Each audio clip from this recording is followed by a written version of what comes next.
jauh di atas, maka dia tetap akan stres.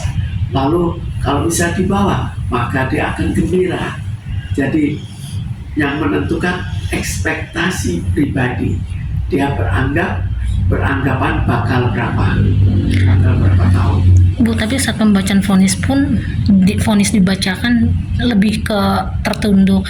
Itu artinya dia lebih menutupi rasa malu atau memang udah siap sih Bu dengan segala keputusan yang diberikan nantinya? Kita bandingkan sekarang ya. Orang divonis sekarang akan lebih takut daripada vonis dulu. Kalau dulu sekali orang stres kalau divonis. Sebelum divonis dia sudah stres. Setelah itu orang ketawa walaupun divonis tinggi. Tapi sekarang orang mulai takut juga kalau dia divonis, karena takut bahwa hukuman harus betul-betul dijalankan. Nah, hari ini pun juga Sandra Dewi tidak hadir, Bu. Sebagai seorang istri, saat suami hari ini dibacakan untuk putusan vonis sendiri, sikap Sandra Dewi memang sudah tepat belum sih Ibu dengan dia hanya menunggu di rumah tahu kabar dari kuasa hukum? Tinggal apa alasan dia? Karena dia sendiri dulu juga tidak terlalu mau untuk diekspos. Dan sekarang mungkin ini baru kemungkinan, mungkin dia juga takut untuk dikerumuni wartawan dan akhirnya harus memberikan pendapat. Nah, si Harvey ini juga kuasa hukumnya bilang tidak langsung mengiyakan dengan hasil putusan tersebut, Bu, karena masih ada waktu untuk 7 hari berpikir untuk banding gitu.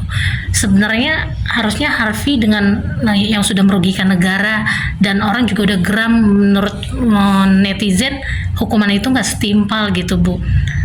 Terima aja atau memang masih tetap sebagai warga negara dia punya hak untuk membela diri atau seperti apa sih, Bu?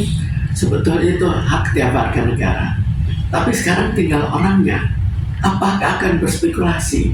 Jika dia berspekulasi dan menganggap akan lebih ringan, maka dia akan lakukan. Tapi kalau dia beranggapan tidak mungkin lebih ringan, maka dia tidak akan lakukan. Itu logika umum yang ada pada orang yang sedang menghadapi kemungkinan naik banding atau tidak. Harvey sendiri tidak mengakui perbuatannya karena waktu itu kan dia membacakan seperti kayak pledoi, katanya anak-anak papa bukan koruptor. Dia tidak mengakui, padahal kan ada bukti. Ibu itu seperti apa sih? Kalau tidak mengakui pada saat awal itu terjadi pada hampir semua orang yang melakukan kesalahan. Jarang sekali orang yang langsung mengiyakan. Jadi itu sifat, kita ikuti sifat orang saat ini.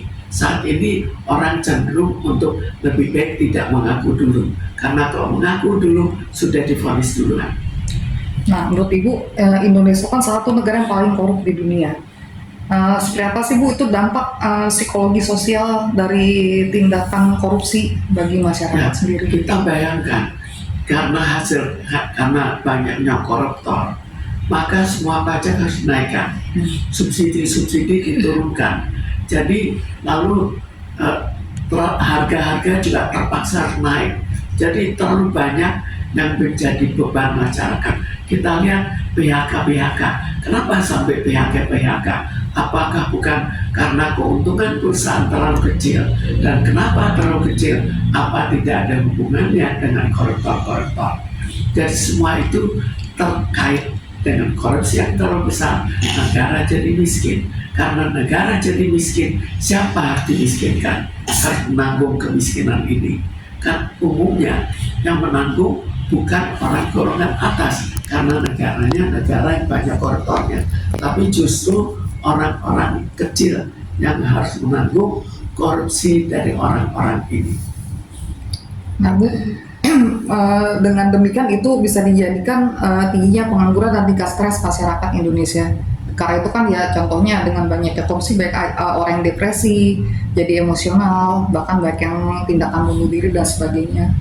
Jadi memang akibat suatu kemiskinan, apalagi kemiskinan itu tidak merata, itu membuat orang sangat kesal, dan apalagi kalau tahu gara-gara koruptor yang terlalu besar, maka kekesalan tapi tidak bisa memprotes, itu memudahkan orang untuk putus asa dan akhirnya bunuh diri atau membunuh atau narkoba, jadi hal-hal negatif. Atau kadang-kadang mereka juga melakukan pinjaman online untuk mengatasinya, kadang-kadang juga ikut judi karena sudah putus asa.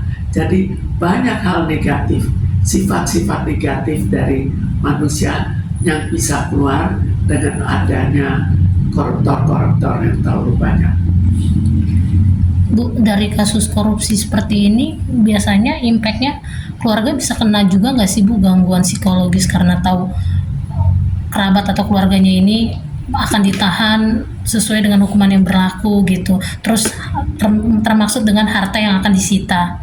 Keluarga juga terpengaruh, tapi sampai seberapa jauh keluarga merupakan ya risiko dari suatu perbuatan, risiko dari perbuatan orang tuanya. Kan tidak mungkin kita bebaskan orang tua karena kasihan anak. Kan kita hukum orang tua bahwa anak ikut terbawa, yaitu risiko yang terjadi dan itu otomatis akan terjadi. Terus netizen juga pertanyaan ini Bu, apa iya ketika hartanya disita semua mereka akan miskin? Kayaknya nggak mungkin karena pasti punya safety uang yang disimpan di bank asing gitu. Ya, jadi memang itu jadi salah satu tanda tanya. Kalau kita ikuti dulu, maka banyak sekali harta yang tidak ikut disita oleh negara. Tapi sekarang kita kan belum tahu. Siapa tahu dengan pemerintahan sekarang yang jelas adalah sita yang diminta itu jauh lebih daripada dulu. Jadi mungkin saja sebagian besar hartanya tetap diminta kembali. Kalau dulu ya disisakan, tinggal kompromi berapa yang disisakan. Kalau sekarang berbeda, dan ini yang bisa membuat efek jerah.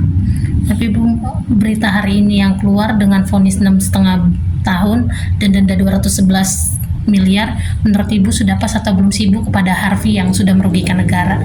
Sebenarnya kita lihat berapa yang dirugikan. Kerugian itu harus dibayar kembali, dan yang mengetahui kebenarannya adalah yang mengusut. Jadi yang mengusut itu yang tahu. Tapi kalau kita lihat situasi sekarang, kelihatannya lebih ke arah objektif daripada dulu-dulu.